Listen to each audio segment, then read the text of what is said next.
ওকে, গত পর্বে হচ্ছে আমরা ভিউ সেটআপ করলাম আমাদের Laravel অ্যাপসে আর হচ্ছে Vuex সম্পর্কে একটু ধারণা নিয়েছিলাম। আজ হচ্ছে আমরা প্রোডাক্ট মডিউল শুরু করব। এখানে আমরা সম্পূর্ণভাবে ভিউ আর হচ্ছে Vuex এগুলো ব্যবহার করব। তো আমাদের প্রোডাক্টের টেবিলে কি কি থাকবে, user ID, category ID, brand, SQ এগুলো থাকবে আমাদের ডাটাবেস ডিজাইন থেকে দেখতে পারতেছি। আর যদি নিচে যাই আমি, এখানে হচ্ছে আপনার প্রোডাক্টের কি কি ফাংশনালিটি থাকবে, নিউ প্রোডাক্ট ক্রিয়েট, এরপর আপনার লিস্ট থাকবে, এক্সপোর্ট থাকবে, update product info, delete product info, এগুলো থাকবে। প্রোডাক্ট মডিউলটা একটু বড়, একটু জটিল, মানে খুব একটা জটিল না। তো প্রোডাক্ট মডিউলটা একটু জটিল মনে হতে পারে, কিন্তু আমরা যখন করব একবার প্রোডাক্ট মডিউলটা শেষ হয়ে গেলে ভিউএক্স এগুলো ইনশাআল্লাহ ক্লিয়ার হয়ে যাবে। তো আমরা হচ্ছে প্রোডাক্টের জন্য মডেল তৈরি করি। PHP artisan make model product migration file সহ। তো মাইগ্রেশন ক্রিয়েট হয়ে গেছে, আমাদের মডেলও চলে আসছে। তো মাইগ্রেশনে যাই, আমাদের হচ্ছে কি লাগবে প্রথমে, এখান থেকে দেখি ইউজার আইডি, মানে কে প্রোডাক্ট তৈরি করতেছে, ক্যাটাগরি আইডি, ব্র্যান্ড আইডি। আচ্ছা, এগুলো তৈরি তো লারাভেলের মাইগ্রেশন যে টেবিল আইডি নামে টেবিলটা তৈরি করে, এটা হচ্ছে প্রাইমারি কি আপনার ডাটাবেসের। আর এটা হচ্ছে হয় বিগ ইন্টিজার, ডিফল্ট ভাবে হয় বিগ ইন্টিজার, আর হচ্ছে আনসাইন্ড মানে হচ্ছে এটা নেগেটিভ ভ্যালু হবে না। তো আমরা যদি এখানে অন্য টেবিলের আইডি গুলা রাখতে চাই, মানে ফরেন কি করতে চাই, তো সেটাও বিগ ইন্টিজার হইতে হবে আর হচ্ছে আনসাইন্ড হইতে হবে। তো আমরা রাখবো ইউজারের আইডি। তো টেবিল ফাংশন তৈরি করা আছে আনসাইন্ড বিগ ইন্টিজার, এটার নাম হবে ইউজার আইডি। এটা নালেবল রাখলাম, আমরা নালও রাখতে পারি, কোনো সমস্যা নেই, না দিলেও কোনো সমস্যা নেই। তো এরপরে হচ্ছে আমাদের ক্যাটাগরি আইডি, এরপরে হচ্ছে আমার ব্র্যান্ড আইডি। এগুলো ফরেন কি রিলেশনশিপ আমরা করব নিচে, এর আগে হচ্ছে সবগুলা ফিল্ড লিখে নেই। এরপরে এখানে কি কি আছে, এসকিউ আছে, স্টক কিপিং ইউনিট, নেম আছে, প্রোডাক্টের ইমেজ আছে। তো টেবিল স্ট্রিং নেম,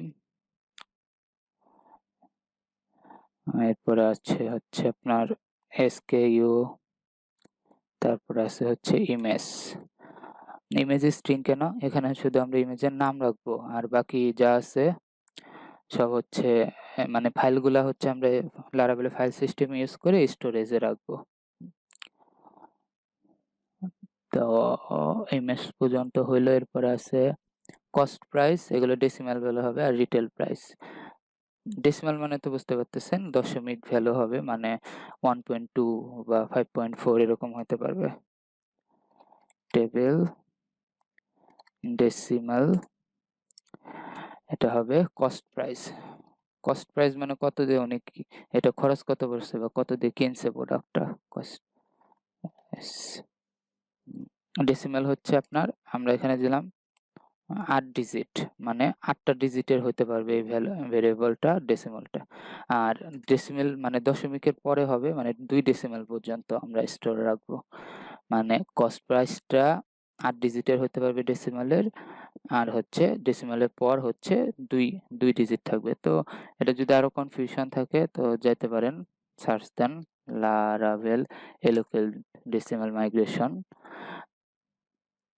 এখানে না, ডেসিমাল মাইগ্রেশন লারাভেল এলোকুয়েন্ট মাইগ্রেশনে যান, লারাভেলের ডক্সে যান, একটু নিচে যদি যান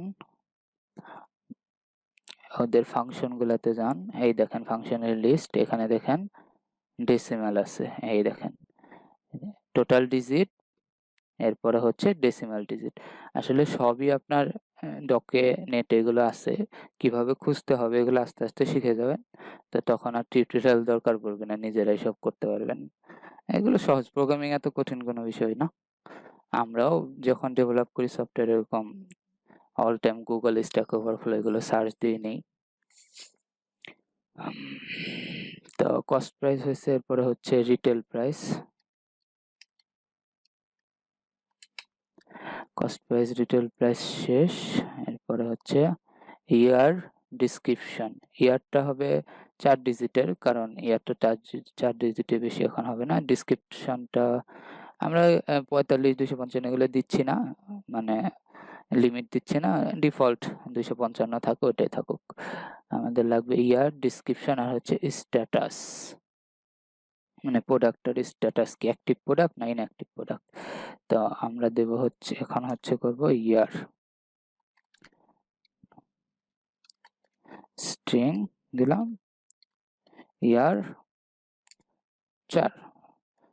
4 ক্যারেক্টার। এরপরে আছে টেবিল ডিসক্রিপশন, এটা হবে স্ট্রিং, ডিসক্রিপশনের শর্ট ফর্ম লিখলাম ডিস, এটা হবে ডিফল্ট যেটা আছে ওটাই থাকুক। আচ্ছা ডিসক্রিপশনই লিখে দিই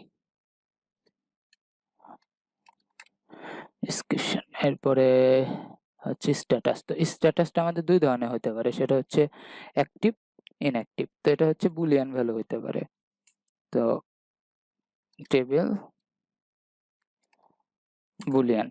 তো এখন হচ্ছে এখানে যদি একটা আমরা প্রোডাক্ট তৈরি হবে, তখন আমরা চাইতেছি ডিফল্ট প্রোডাক্ট অ্যাক্টিভই থাকবে যখন তৈরি হবে। তো এটা আমরা হচ্ছে একটা কনস্ট্যান্ট এই ভ্যালুগুলো রাখবো, তারপরে এখানে দিয়ে দিব ডিফল্টটা। ডিফল্ট আমি যদি এখানে দেই 0 মানে হচ্ছে ইনঅ্যাক্টিভ, বা দিলাম হচ্ছে 1, এটা হলো অ্যাক্টিভ। তো এটা প্রফেশনাল ওয়ে হইলো না। প্রফেশনাল ওয়ের জন্য হচ্ছে আপনি প্রোডাক্টে যান, এখানে কিছু কনস্ট্যান্ট ডিক্লেয়ার করেন,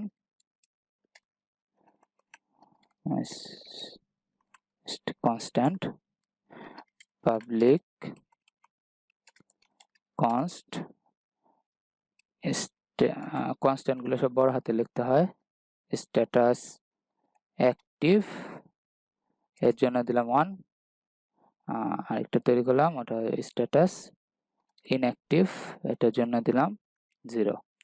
তো আমাদের ডিফল্ট কি হবে অ্যাক্টিভ। তো এখানে আমরা 1 না লিখে আমরা হচ্ছে ওই, এটা তো একটা আপনার ক্লাস, তো ক্লাসের হচ্ছে আমরা কনস্ট্যান্টটা ব্যবহার করব। তো ক্লাসের কনস্ট্যান্ট কিভাবে ব্যবহার করে, ক্লাসের নাম শিট ক্যান্সেল, ক্লাসের নাম হচ্ছে প্রোডাক্ট, দেখেন app slash model slash product, এখানে দেখেন আইসা হচ্ছে, আপনাদের হয়তো না আসতে পারে, টাইপ করবেন, সেটা হচ্ছে স্ট্যাটাস অ্যাক্টিভ, ডিফল্ট হবে আমার অ্যাক্টিভ। এখন হচ্ছে এই যে তিনটা আমরা ফরেন কি নিলাম, এগুলো রিলেশন করব। তো রিলেশন কিভাবে করে, টেবিল, টেবিল হচ্ছে ফরেন, এখানে ফরেন কোনটা, ইউজার আইডি, এরপরে হচ্ছে রেফারেন্স, রেফারেন্স, রেফারেন্স মানে হচ্ছে যে টেবিলের সাথে ফরেন কি করতেছেন ওই টেবিলে এর কোন কোন কিটা আমরা ধরবো, ওই টেবিলের প্রাইমারি কি সেটা হচ্ছে আইডি। এখন হচ্ছে অন মানে হচ্ছে টেবিলের নাম, এটা হচ্ছে ইউজার্স। এরপরে হচ্ছে অন ডিলেটে কি করতে চান, অন ডিলেট, আমরা ক্যাসকেড করব না প্রোডাক্ট, ক্যাসকেড মানে হচ্ছে ইউজার ডিলিট হলে তার প্রোডাক্টও সব ডিলিট হয়ে যাবে। আমরা হচ্ছে নালেবল করে দেব, মানে প্রোডাক্টটা থাকবে কিন্তু কে তৈরি করছে সেটা দেখা যাবে না। তো আমরা দেব সেট নাল। তারপরে হচ্ছে বাকি দুটার জন্য করে ফেলি, এটা হবে ক্যাটাগরি আইডি, ওই টেবিলে আইডি আছে প্রাইমারি কি আইডি, ফরেন কি ক্যাটাগরি আইডি, প্রাইমারি কি আইডি ওই টেবিলের, মানে ক্যাটাগরি টেবিলের কোন টেবিল, ক্যাটাগরিজ ইস। আর এটা হবে ব্র্যান্ড আইডি, এটা হবে ব্র্যান্ডস, ব্র্যান্ডস।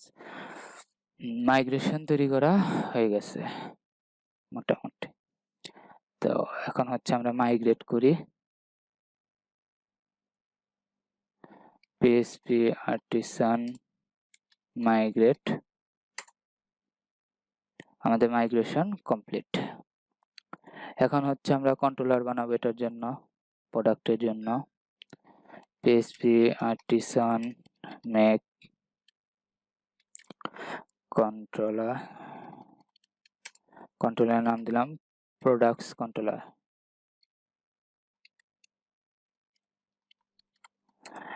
রিসোর্স মানে কি index, create, read, update, delete সব ফাংশন সহ আসবে রিসোর্স।